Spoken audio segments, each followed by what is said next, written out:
Hello, I'm Blue, and in today's video, I'll show you how simple composition can make your art more interesting and also how you can understand it. To learn composition might be a little bit intimidating at first, but it is essential for creating captivating and interesting looking artworks. I hope to explain it in terms that are easy to understand so you can start doing it for your own work as well. Before we delve in, I'm excited to share that this video is sponsored by Skillshare. Skillshare is an incredible online learning community where everyone can explore, enroll, and even teach a wide range of classes, from photography and graphic design to music, cooking, business, marketing, lifestyle, and much more. There's something for everyone. I find committing to learning new things can be rather daunting, and I have no idea where to start, and I'm kind of afraid of looking a bit silly. So I avoid getting started with new hobbies and learning new things, even though I so badly want to get into them.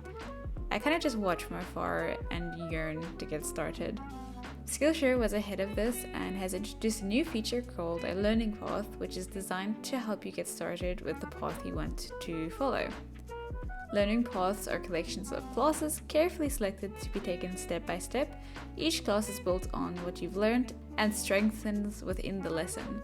They cover various levels of experience from beginners to advanced and include topics like design, productivity, creative freelancing, tools such as Procreate and Blender, marketing, and more.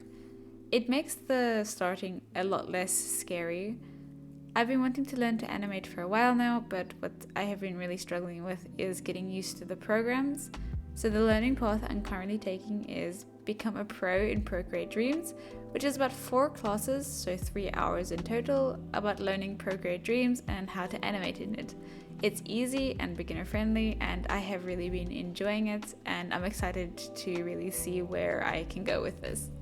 Skillshare has thousands of classes covering virtually every single skill imaginable, and Skillshare is also very affordable for so much knowledge. Whether you're pursuing a hobby or aiming to turn your skills into a career, there is no better time than the New Year's to invest yourself and your passions.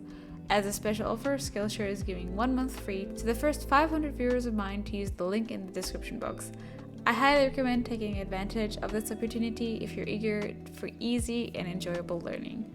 A big thank you again to Skillshare for their continued support, and now let's get into the video. First, what is art composition? According to Google, it's how different elements of an artwork are combined, focusing on the arrangement of key subjects. In simple terms, composition means making a pose, object, color, and cropping flow together seamlessly in one piece.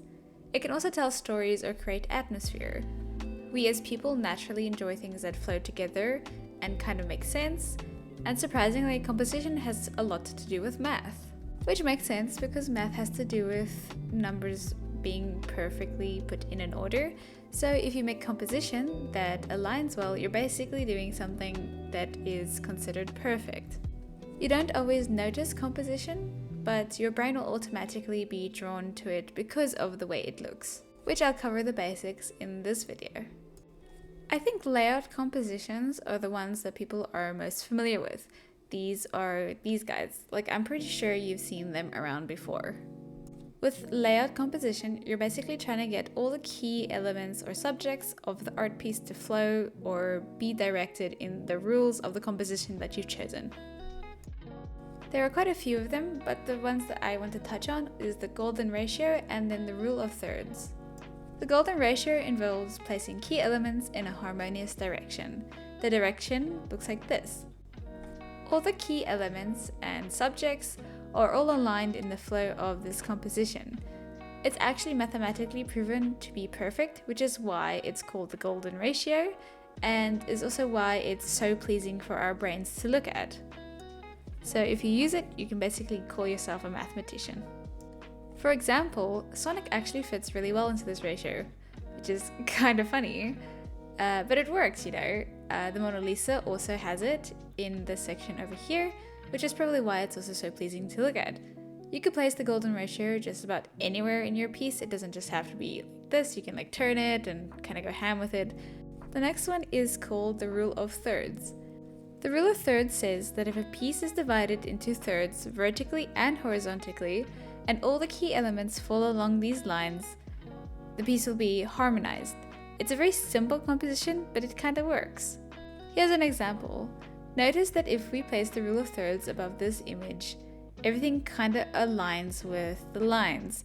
So the grass field in the back aligns with the top line, their heads aligns with the sides, and then these little dirt pieces line at the bottom. If you just pay a close attention, you can see where all these key elements are falling. It's really simple, but it works, you know? If you're already drawn a piece, you can avoid stiffness and awkward character placements by overlaying one of these compositions and then cropping it in the way that the flow kind of works.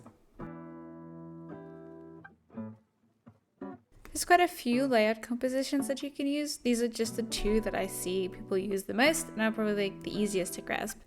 I'll put on screen a bunch of other ones that you can use, from like balanced to unbalanced to golden triangles. They're all here, and if you're interested, you can do your own research on these ones. Using shapes is great for layouts like triangles, circles, and squares, etc. They can be used for things like character poses, where you kind of lay out the character pose in a shape, so like a circle or a triangle, or you can use it for objects or clothing, where you kind of have the silhouette be a shape. For example, in these pieces, I use the triangle shape for the composition and the pose.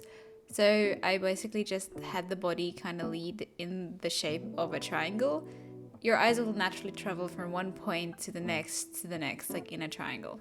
And you can do this with any other shape. A lot of people do this with like squares or zigzags or spirals. You can basically use any shape. You can fill spaces with shapes being objects, colors, or textures to make it more interesting. So if you have the shapes be the same size, this can be a bit boring, but by simply changing one of their sizes, you can make it a lot more interesting and pleasing to the eye. So if you have an empty space with objects behind your character, you can make these objects a lot more interesting by changing their size and moving them around. On that note, different sized objects or textures can create interesting compositions. Let's talk about flow. Flow is creating movement by adding shapes, colors, or objects to a certain line or in a certain line. Either it can flow across the piece or flow around the main focus point of the piece. I do this a lot with color and texture and brush strokes in my pieces, kind of like here. Like the objects we just spoke about in the piece, if we add them to a flow line and change up their size, we can make them look really interesting and like they're meant to be in the piece. Flow can also be used to redirect the viewer's eyes from one point to another. So your eyes will kind of follow where it is going. A lot of artwork kind of consists out of lines. Lines are the visual path that enables the eye to move within the piece. Now, the way you decide to put these lines down on your piece can really make your piece look a lot more interesting, or it can make it a lot more boring, I guess. For example, this piece that I did here, you can see the lines are straight, parallel from each other. But if I was to make this a bit more interesting and I shifted these lines kind of almost into a zigzag, I can make this pose so much more interesting. And you can do that with like everything. You can break up a piece with these lines. You can make poses more interesting with like these kind of lines. Yeah, I hope that makes sense. Value and colors actually play a huge role in composition and making a piece more interesting. Your eyes will naturally flow to the areas where are the lightest and then go out to where the darkest areas are. So if you emphasize the places you want people to look first with the lightest colors or with like a highlight, or where the lighting kind of hits the character or the part, people are going to look there first. And then from that area outwards, you can create flow, or you can create whichever kind of composition you want to make. Composition isn't just about arranging things in a picture to look satisfying. It is also about making a picture look real and like it has depth. You can achieve this with perspective. So like imagine a road. Things in the distance get smaller and things that are closer are a lot bigger. Now, perspective is its own can of worms to get into. I do have a video on character perspective if you want to look at that, where I try and simplify my understanding of perspective.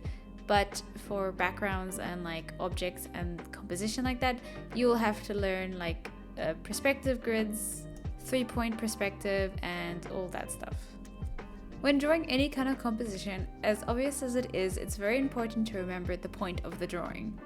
You can use composition to tell a story, but if you don't have a story, really figuring out the composition in the first place will be a bit difficult. On that note, don't let the rules of composition confine you and your creativity. Once you understand how composition works, feel free to break the rules and use multiple compositions in one piece to create unique visual effects within your work. The example art I'm about to show is done by one of my friends, Smeet.pxl. He was kind enough to show this example. He does know a lot more about perspective than me, so thank you so much. He'll be linked in the description.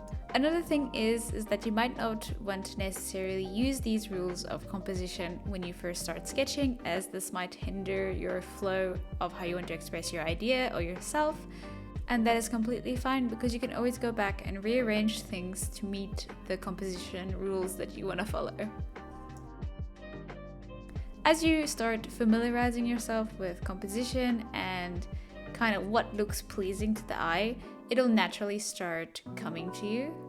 And you will naturally start building what's good for your style and what isn't. So it's really not that complicated. It's basically just arranging things in a sort of order that's kind of nice to look at. So I hope this makes sense for you. I know for a fact that like getting into composition is really daunting, because like it took me really long to also get into it and really try and add it to my work. So I hope you're able to add this to your work but still enjoy the process.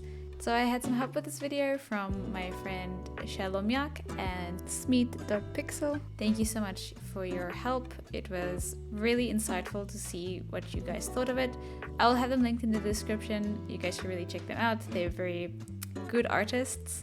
Thank you again to everyone that was part of this video, and I will see you guys in the next one. Bye!